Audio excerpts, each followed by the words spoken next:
Kejaksaan Negeri Tangerang Selatan menyetor uang rampasan negara senilai lebih dari 14 miliar rupiah ke kas negara. Uang tersebut berasal dari perkara tindak pidana informasi dan transaksi elektronik yang melibatkan pengelola pinjaman online dengan cara penagihan yang disertai ancaman dan intimidasi melalui media elektronik. Kejaksaan Negeri Tangerang Selatan menyerahkan uang rampasan kasus pinjol ilegal senilai 14,2 miliar kepada negara. Uang ini merupakan barang bukti yang telah dinyatakan dirampas untuk negara berdasarkan putusan pengadilan. 3 terpidana yaitu Andika Bagaskara, Aziz Dandi Setiawan alias Ajis, dan Indra Jaya. Ketiganya divonis masing-masing 1 tahun 8 bulan penjara setelah dinyatakan terbukti bersalah melakukan tindak pidana ITE dan pencucian uang secara bersama-sama.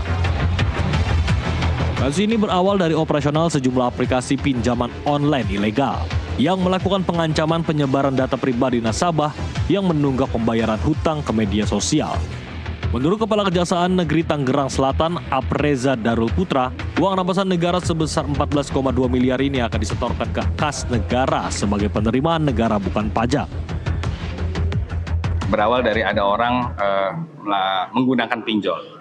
Pinjolnya di salah satu dari yang tadi saya sebutkan, Pinmas, pinjam uang, rupiah hidup, aku kaya, UMY Pos, Pingde, dan dana tunai.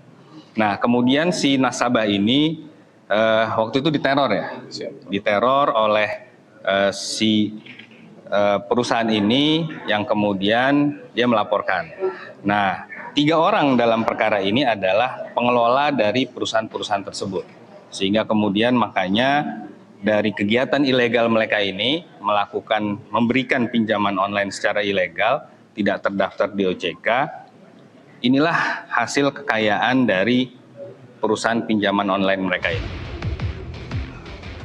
Kejaksaan menegaskan penegakan hukum tidak hanya berhenti pada pemidanaan pelaku, namun juga melalui penelusuran, pengamanan, dan pengembalian aset hasil kejahatan kepada negara.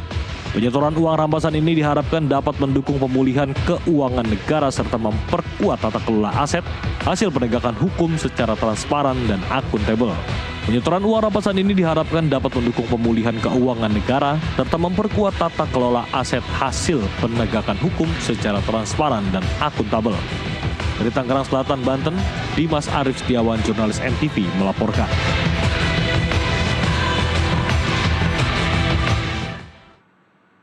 Pemirsa, informasi tadi